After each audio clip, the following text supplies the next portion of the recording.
Assalamualaikum warahmatullahi wabarakatuh. Apa kabar anak-anak kelas 5? Hari ini kita akan membuka bukunya halaman 117 bab 7 iman kepada kodo dan kodar. Sebelum kita memulai pembelajaran pada hari ini, marilah kita membaca basmalah. Bismillahirrahmanirrahim. Kemarin itu pembahasan kita menyambung tentang yang iman kepada hari akhir.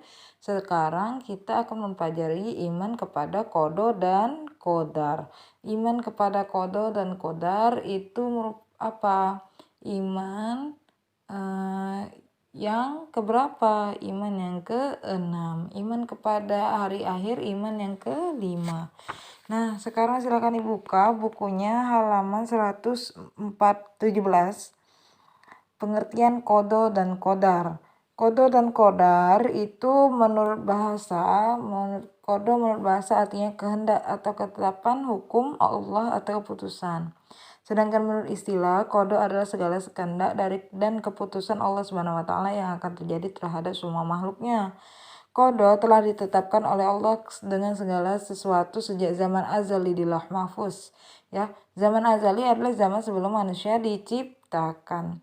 Selanjutnya, kodo merupakan ketetapan Allah yang tidak dapat diubah. Misalnya, kelahiran bayi, kematian seseorang, rezeki, jodoh, dan musibah. Itu dengan kata lain, kodo adalah ketetapan Allah Subhanahu wa taala yang belum terjadi, namun dipastikan akan terjadi. Tidak ada seorang pun tahu kapan terjadinya. Adapun qadar menurut bahasa adalah ukuran dan ketentuan. Menurut istilah qadar adalah segala ketentuan Allah Subhanahu wa taala yang telah terjadi terhadap segala sesuatu. Kalian lihat kodo ini dan qadar adalah takdir. Takdir dibagi menjadi dua macam. Dua macam yaitu takdir mubram dan takdir mu'allaq. Nah, takdir mubram apa, Bu? Takdir mubram berarti ketentuan Allah Subhanahu wa taala yang meski terjadi dan tidak dapat diubah oleh siapapun. Ya, contoh takdir mubram ini kenyataan bahwa matahari terbit dari arah timur dan tenggelam di ufuk barat. Kejadian air laut mengalami pasang dan surut di pesisir pantai. Kelahiran bayi berjenis kelamin laki-laki atau perempuan, ya. Kematian setiap makhluk itu takdir mubram, takdir yang tidak dapat diubah oleh siapapun. Sedangkan takdir mu'allaq apa, Bu? Takdir mu'allaq ini berarti ketentuan Allah Subhanahu wa taala yang mungkin dapat diubah dengan jalan ikhtiar, usaha, doa makhluknya atas izin Allah. Ya. Ikhtiar ini adalah usaha dengan sungguh-sungguh untuk meraih sesuatu. Jika ikhtiar manusia tidak sungguh-sungguh, maka hasilnya tidak akan banyak berubah. Allah tidak akan merubah keadaan suatu golongan yang tidak berusaha. Sebagaimana firman Allah Subhanahu wa taala, "Innallaha la yughayyiru ma biqaumin hatta yughayyiru bi anfusihim." Sesungguhnya Allah tidak akan mengubah keadaan suatu kaum sebelum kaum mereka mengubah kaum diri mereka sendiri. Nah, inilah contoh takdir mu'allaq. Contohnya dari orang bodoh dapat menjadi pandai jika ia giat belajar terus menerus dan berdoa kepada Allah Subhanahu wa taala. Orang miskin berikhtiar ingin menjadi banyak uang dan berkecukupan, berarti dia sungguh-sungguh berusaha serta disertai dengan doa dapat menjadi berkecukupan, ya. Selanjutnya, korban bencana alam gunung meletus dapat diminimalisir dengan siaga bencana ataupun bansar, ya. Ini sikap seseorang ketika mendapatkan takdir berupa musibah dianjurkan untuk mengucapkan istirja. Istirja itu apa, Bu?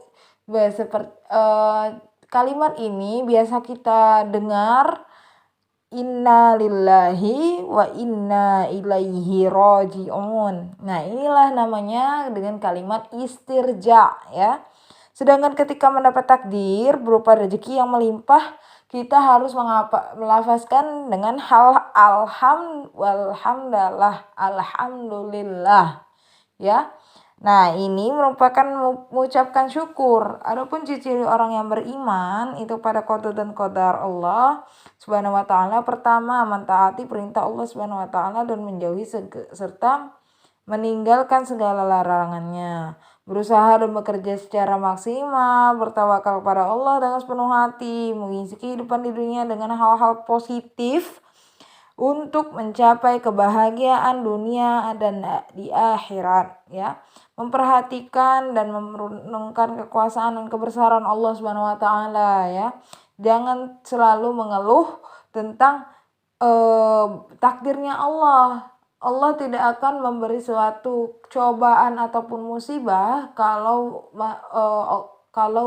makhluknya itu tidak bisa mampu untuk melewatinya. Nah, itulah senantiasa bersabar dalam menghadapi semua cobaan yang menimpa dirinya. Selanjutnya B, dalil tentang qada dan qadar ini dijelaskan di dalam Al-Qur'an surah Ar-Ra'd ayat 8. A'udzu billahi minasyaitonir rajim. Bismillahirrahmanirrahim. Wa kullu syai'in indahu bimiqdar. Dan segala sesuatu pada sisinya itu ada ukurannya. Jangan percaya ataupun jangan kecewa tentang rezeki yang orang punya, itu memang rezeki ukurannya.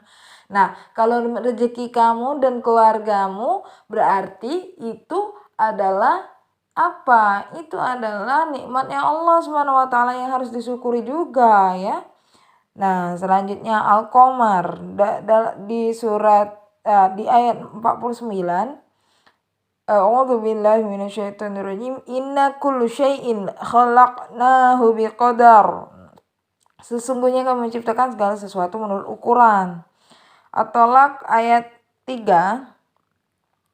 Innallaha balighun amrihi qad ja'alallahi likulli syai'in qadran. Ya, qadra. Sesungguhnya Allah telah melaksanakan urusan yang dikehendakinya. Sesungguhnya Allah telah mengadakan ketentuan bagi tiap-tiap sesuatu. Nah, jangan takut tentang hal yang bukan milikmu itu, nanti insya Allah lebih digantikan lebih baik lagi. Itulah, jangan kecewa tentang sesuatu yang Allah takdirkan. Ini banyak orang yang mengeluh, kenapa saya ini jadi bodoh? Ya karena kamu tidak belajar. Kenapa saya ini tidak kaya? Ya karena kalian kurang usaha dan doa. Itulah Allah menyuruh atau memintamu untuk beribadah sholat 5 waktu, berdoa untuk tempat pengaduan dan tempat bermohon, gak bergantung. Ini tidak, malah ke dukun, malah ke sini, ke tempat orang-orang pintar yang tidak seharusnya dilakukan, berarti dia syirik. Nah, itulah. Selanjutnya di halaman 119, itu hikmah beriman kepada qada dan qadar. Meyakini adanya qada dan qadar ini bagi pelakunya tentu memiliki hikmah yang luar biasa. Di antara hikmah beriman kepada qada dan qadar Allah Subhanahu wa taala, antara lain mendorong semangat kerja. Yang kedua, mendorong semua untuk manusia untuk ikhlas dan ridho atas ketetapan Allah Subhanahu wa taala. Selanjutnya itu mendorong manusia senantiasa bersyukur dan bertawakal kepada Allah Subhanahu wa taala. Nah, Ibu ada pertanyaan lagi nih. Tugasnya Ibu sudah menjelaskan dari tadi. Sekarang Ibu ingin tugas yang kalian kerjakan di buku tulis kalian. Nomor 1, iman keberapakah?